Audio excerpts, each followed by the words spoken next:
Pero bago tayo magpatuloy ay pakilike ang ating video. Ganun din ang subscribe button, pati na rin ang bell icon para lagi kayong updated sa mga parating ko pang mga uploads.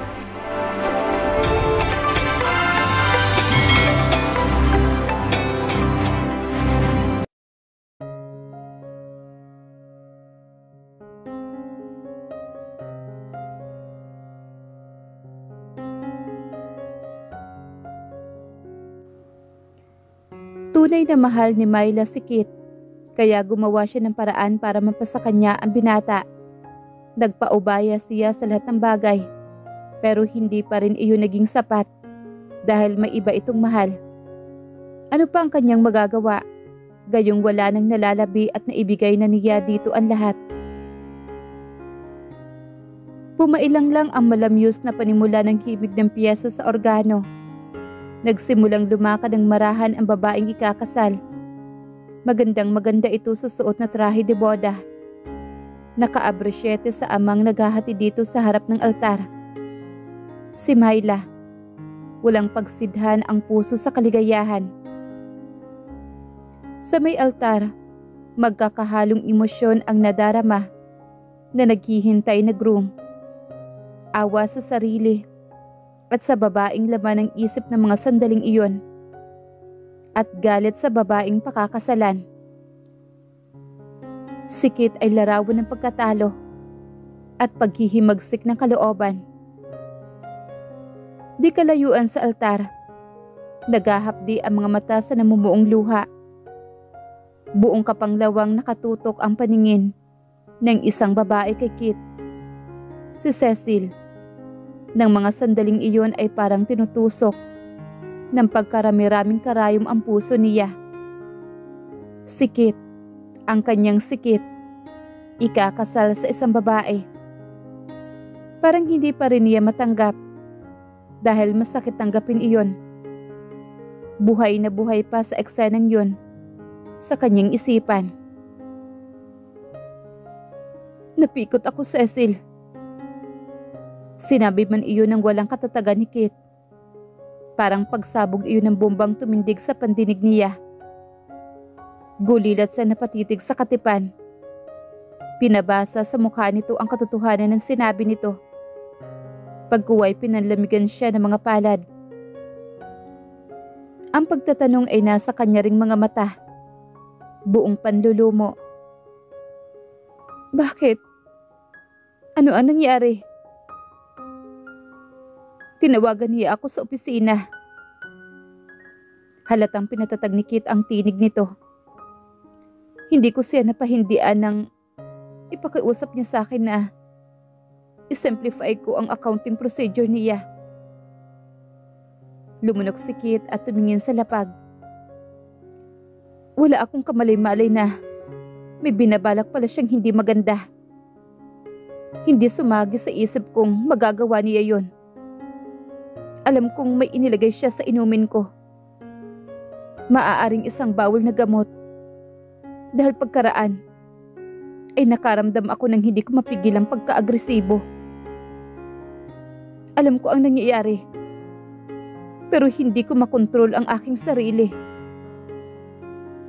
Kumunot ang noo ni Kit. Huminga muna siya ng malalim saka nagpatuloy. Nagising na lang ako. Pagkatapos nasa silid na niya kami. Parehong hubad at magkatabing nakahiga sa kama. Gumalaw-galaw ang pilispisa ni Kit.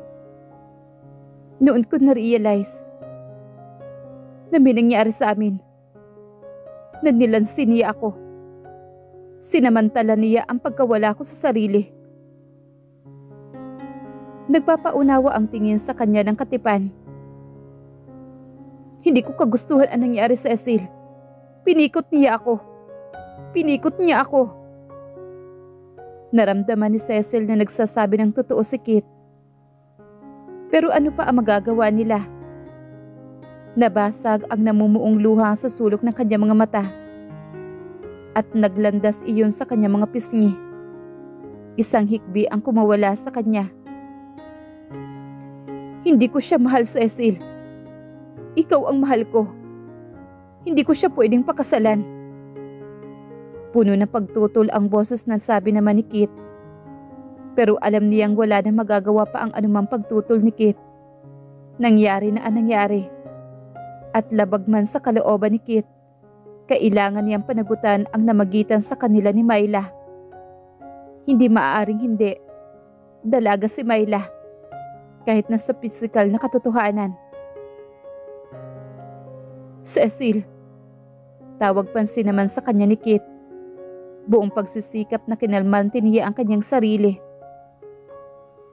Masakit ang nangyari, Kit. Kung masakit sa iyo, mas masakit sa akin. Huminga muna siya ng malalim upang paluwagin ang naninikip na kanyang dibdib. Pero matatanggap ko. Kailangan kong tanggapin. Dahil yan ang pinakamabuting magagawa ko. Natin, hindi ba? Mabilis naman na umiling si Kit. Hindi. Magtanan tayo, Cecil. Magpakalayo-layo tayo. Doon sa hindi nila tayo masusundan. Naiintindihan niya ang silakbo ng emosyon ni Kit. Kaya naging pabigla-bigla ito sa pagpasya. Si Kit ang direktang involved sa nangyaring hindi nito nagustuhan. Kaya hindi na nito na isaalang-alang pa ang di katumpakan ng nasabing desisyon. Siya ang dapat na magpakahinahon, ang dapat na magpakatatag. Kahit na nga kung tutuusin, mas ang sakit na ibinigay ng pangyayari sa kanya. Mabigat sa lubang pag-iling niya. Hindi, Kit. Hindi tama ang gusto mo mangyari. Hindi mo man ginusto ang nangyari. Hindi mo maitatatwa ang katotohanan na may pananagutan ka na kay Myla. Pero paano tayo, Cecil? Paano ang pag-ibig natin? Napalunok siya. Pero pinapanaig pa rin niya ang katatagan. Nasabi ko na nga, kailangan lang sigurong tanggapin natin, Kit. Baka nakatakda talagang mangyari ang ganito. Hindi natin hawak ang ating mga kapalaran. Hindi ko siya mahal. Ikaw ang mahal ko. Pagpupumilit ni Kit. May bakas ng lumalabong pag-asa. Alam ko. At kahit papaano, magiging konsolasyon ko yun sa masakit na nangyari. Pero wala na tayong magagawa pa, Kit. Mailap ang mga matang waring may kinukonsidera naman si Kit. Buong pagsisikap niyang pinapanaig ang paninindigan sa sinabi. Kahit may kirot sa kanyang dibdib. Kahit parang pinipiga ang puso niya. Si Kit ang bumasag sa katahimikang namagitan sa kanila. Sige. Tumango-tango ito sa kabila na nakabakas na paghihirap sa loob. Kung natanggap mo, tatanggapin ko na rin, Cecil. Kaya lang, tumigas ang mukha ni Kit. Pakakasalan ko man siya. Hinding-hindi makakasama ang puso ko. Magiging asawa lang niya ako. Sa turing pero, hinding-hindi sa damdamin. Dahil ikaw lang ang mahal ko, Cecil. At hindi ka mapapalitan sa puso ko. Nanuot iyon sa kaibuturan ng puso niya. At muling nagsikip ang kanyang dibdib. Timping-timpi niya ang kanyang emosyon. Kit, daing ng puso at isipan niya. Tingin niya ay waring may gustong gawin si Kit. Pero pagkuha yumuko lamang ito. At parang may mabigat na pataw. Ang mga balikat na marahang tumayo. Buong lungkot siyang tinitigan. At sa gumaragalgal na boses ay sinabi, huwag mong iaalis sa isip mo. Mahal kita. Pinakamamahal kita, Cecil. Laglag ang mga balikat. Mabibigat ang mga hakbang na tinungunikit ang pintuan. Parang sasabog ang dibdib ni Cecil. Parang pinapatay na rin siya ni Myla sa pagkamatay ng puso niya.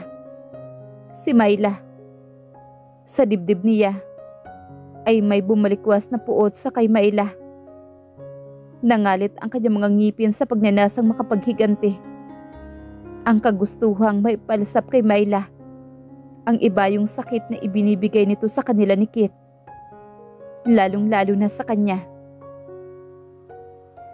Narinig ni Cecil ang boses ng paring magkakasal kina Kit at Myla. Hindi na niya ginustong saksihan pa ang tanawing iyon na nagbibigay lamang ng matalim na kirot sa puso niya.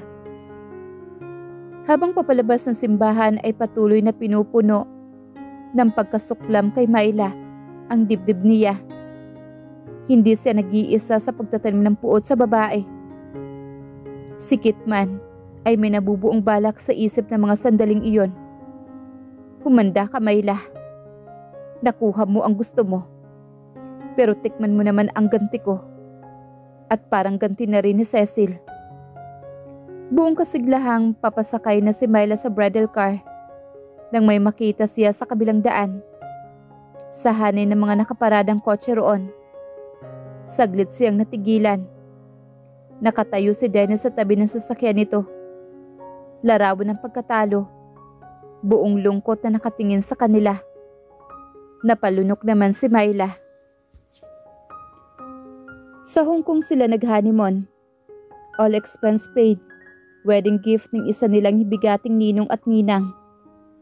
Habang naliligo si Myla, ginusto ni Kit na lunurin ang sarili sa alak. Kung hindi lamang siya nahihiya sa mga magulang ng babae, tatanggihan niya ang pagpupulot gata nilang ito. Dahil kahit sa paraiso man lang sila mag-honeymoon ni Myla, wala siya mararamdamang kasiyahan. Manapa ay katamlayan lang, umastamang sigurong sabihing kabugnutan. Paano siya liligaya sa babaeng hindi niya minamahal? Kumunot ang noo ni Kit nang may sumirit sa kanyang isipan. Tandang-tanda pa nga niya. Marami ang nagsasabing mas maganda si Myla kaysa kay Cecil. Mas sexy, mas mapersonalidad. Hindi man ito kasing talino ni Cecil na nangunguna sa honor roll sa kanilang eskwelahan. Daig nito si Cecil sa mga extracurricular activities. Kaya mas sumikat si Myla. Hinahangaan at kinaiinggitan ng mga kapwa nito babae. At isang malaking atraksyon sa mga kalalakihan. Inuulan ito ng mga pasakalye at pagpapapapil ng mga lalaking estudyante. Kaeskwela man nila o hindi. Maraming pamacho o matataas ang ego ang diretsahang nanliligaw rito. Pero ni isa sa mga ito ay wala siyang alam na sineryoso ni Myla. Nagsiselos pa nga si Cecil nang may nagsabi rito na siya ang gusto ni Myla at kinumpronta siya. Junior and senior prom nila noon. Ginanap iyon sa roof garden ng kanilang eskwelahan. Siyempre pa, sila ni Cecil ang magkapareha. Si Myla ay kinuhang partners ang pinakamasugid nitong suitors na si Dennis. Hanggang sa magkolehiyo sila at magtapos. Pero hindi iyon nalubos na magtrabaho si Myla bilang public relations officer sa isang 5-star hotel at magbigay ng party.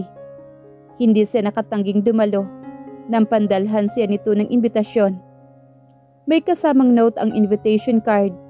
Sinasabing baka naman magpaalam pa ang binata kay Cecil. Iyon ang mas nagtulak sa kanya upang dumalo. Ayos na ayos si Myla. Magandang maganda. Sexy at sophisticated ang kabuuang anyo nito. Wala itong ipinagkaiba sa isang mabangong bulaklak na pinapalagiran ng mga bubuyog. Pero siya ang inestimang mabuti ni Myla at napansin niya iyon. Don't you find me attractive, Kit? Hindi niya inaasahang itatanong iyon ni Myla na magkasarilinan sila. Na sa pakiwari niya ay talagang sinandyang mangyari nito. Of course, I do. Pati anod naman niya. Namumungay ang mga mata ni Myla. Kung gayoy, bakit parang iniiwasan mo ako? Hindi naman. Pagsisunungaling naman niya. May mas iniiwasan lang ako. Alam mo namang may girlfriend na ako, hindi ba? Precisely. Girlfriend pa lang. Hindi pa kayo kasal. Tumiim naman ang tingin ni Myla. Siya naman ang naaasiwa sa kadirektahan ng dalaga. Kaya naging direkta na rin siya rito. Pinag-iisipan na namin ang pagpapakasal. As a matter of fact, nakita niyang waring natigilan naman si Myla. Pero agad din nagpaliwanag ang mukha nito pagkuwan. Siguro ay parang madisimula ang reaksyong iyon. I see. Tumangot-tangong sabi naman ito. Maswerte. Maswerte si Cecil. Nahuli niya ang pag-ilap ng mga mata nito. Walang-wala sa isip niya may binapalak pala si Myla noon.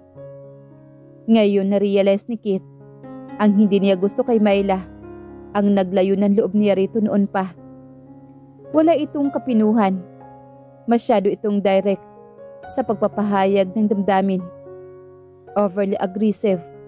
Sabi nga noon ng isa nilang kaklase sa high school, masyadong vocal pati sa feelings. At ayaw niya ng ganoon sa isang babae. Nagiging chip sa pakiwari niya.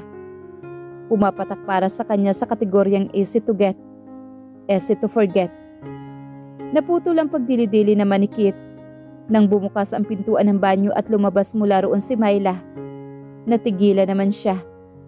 Nababalutan ng tuwalyang puti ang katawan ni Myla, pero hindi iyon lubusang naitago ng gustong itago nito. Halos nakalitaw na ang ibabaw na malulusog na dibdib nito, gayon din ang kalamnang nasa pagitan ng mga hita nito. Ikaw na. Alanganin pa ring waring sabi naman ni Myla. Bagyang kumunot naman ang noo ni Kit. Maya-maya na lang. Wala naman akong dapat ipaligo kaagad. Parang may ibig ipakahulugang sabi ng lalaki sa matapang na boses. Umilap naman ang mga mata ni Myla. Walang imik na tinungo nito ang built-in cabinet upang kumuha ng isusuot. Hindi napigilan ni Kit ang sarili na hindi mapatingin sa mapuputing alak-alakan ng babae. Nang makakuha si Myla ng isusuot, ibinagsak nito ang tuwalya sa lapag. Walang panloob. Magsusuot pa lang. Pabiglang ibinaling ni Kit ang tingin. Pinagagalitan ang sarili sa nagbangong kahinaan. Shit! Mariing sabi sa sarili at saka tumayo at tinungo ang banyo. Nakapagbihis na si Myla na matapunan ng tingin ang bote ng alak sa ibabaw ng side table at ang kupitang may kaunting pang laman. Umiinom si Kit. Naging pensive agad ang babae. May ibig sabihin iyon. At halos nahuhulaan na niya ang dahilan. Masama ang loob ni Kit. Napalunok naman si Myla. Ngayong binubundol ng aprehension ang dibdib niya sa ibubunga ng ginawa niyang pamimikot kay Kit. Sumisirit sa isip niya si Cecil. Tuksong naglaro sa kanyang balintataw ang anyo nito. Luhaan, punong-puno ng panunumbat, ang mga mata sa ginawa niyang pang-aagaw rito. Nangangatwiran ang isang bahagi ng budhi niya. Oo, sa mga mata ng tao ay maaaring mali ang kanyang ginawa. Pero sinunod lamang niya ang utos ng puso niya. Isa siyang babaeng nagmamahal ng labis. At ipinaglalaban lang niya ang kanyang pag-ibig. Ito ang hindi ginawa ni Cecil. Patawad, Cecil. Pero mahal ko rin kasi siya. Baka masigit pa sa pagmamahal mo. Bahagyang napanatag ang loob ni Myla. Napatingin siya sa pintuan ng banyo. Si Kit, anong magnet nga ba ang mayroon ito? Upang mahalin niya ito ng ganito. Gayong kung tutuusin, di iilang manliligaw ang may higit na katangian. Naging tampulan pa nga siya ng tukso ng mga kaibigan noong nasa college na sila. Ano ba, Myla? Sino na ba ngayon? Laging tanong sa kanya. Excuse me. Pairap niyang sabi rito. One man woman yata ako, no? Sabay-sabay ang bulalas. May naman. Don't tell us na sakit pa rin ang nasa puso mo hanggang sa ngayon. Ngingiti-ngiti lang siyang taas kilay. Ang tibay naman ng fighting spirit mo, no? Hanggang ngayon, siya ba naman? Kay Cecil na siya, May. Buong buo. Body, heart, and soul. Naghihintay ka pa rin? Sobra na yan, May, ha? Ano ka, magpapaka-martyr? Hindi naman siya napipikon sa mga sinasabi nito. Wala akong magagawa. True love ko kasi siya. Hindi pa rin siya tinitigilan ng mga kaibigan. May magsisingit kay Dennis. Wala ka nang maipipintas. Gwapo, matalino, galing sa mabuting pamilya. At mahal na mahal ka, Myla. Very ideal na maging nobyo. At habulin ng chicks. Ang swerte mo nga eh. Siya ang naghahabol sa'yo. Ang kaso, hindi ko naman siya mahal. Wika naman ni Myla. Bakit nga ba hindi niya magustuhan si Dennis? Gayong taglay nito ang mga katangiang hanap ng mga babae. Hindi rin mahirap mahalin si Dennis. Dahil tumatangging magmahal sa iba ang puso niya. Ramdam niya. Sikit lang talaga ang one and only sa kanyang puso. Hindi ba kakatuwang maghintay ka sa isang bagay na hindi naman nagpapahintay sa'yo? Datatandaan pa nga niyang sabi ni Dennis noon. Naitanong pa nga niya iyon sa kanyang sarili. Pero sa tuwi-tuwi na, iisa lang ang kasagutan. Hindi ko mauutusan ng puso ko, Dennis. Ayaw sumunod sa tama. Pero alam mong tama ay limutin mo siya. Dahil may nagmamay-ari na sa puso niya, hindi ba? Hindi niya sinagot si Dennis noon. Sa halip iba ang sinabi niya. Hindi ba dapat ay sundin mo rin ang tama, Dennis? Limutin mo na rin ako. Dahil parang may nagmamay-ari na rin sa puso ko. Magkaiba ang kaso natin, Myla. Naghihintay ka sa paglaya ng isang pusong hindi na malaya. Dahil kusa nang nagpakulong. Ako'y naghihintay sa isang malayang pusong pilit na nagpapakulong. Sa ayaw namang kumulong sa kanya. Idinaan man iyon ni Dennis sa talinghagang nasakyan naman niya. Pero aywan kung bakit bingi ang puso niya. I'm sorry, Dennis. Ibaling mo na lang sa iba ang pagtingin mo. Maraming masigit sa akin. Ikaw ang gusto ko, Myla. Ikaw ang mahal ko. Nakahanda ako maghintay. Nagsasayang ka lang ng panahon. Just the same, maghihintay pa rin ako. Makulit si Dennis, matiyaga, kahit na anong sabihin niya, ay sige pa rin pagpabalik-balik nito. Pero hindi pa rin ito napapatibok ang puso niya.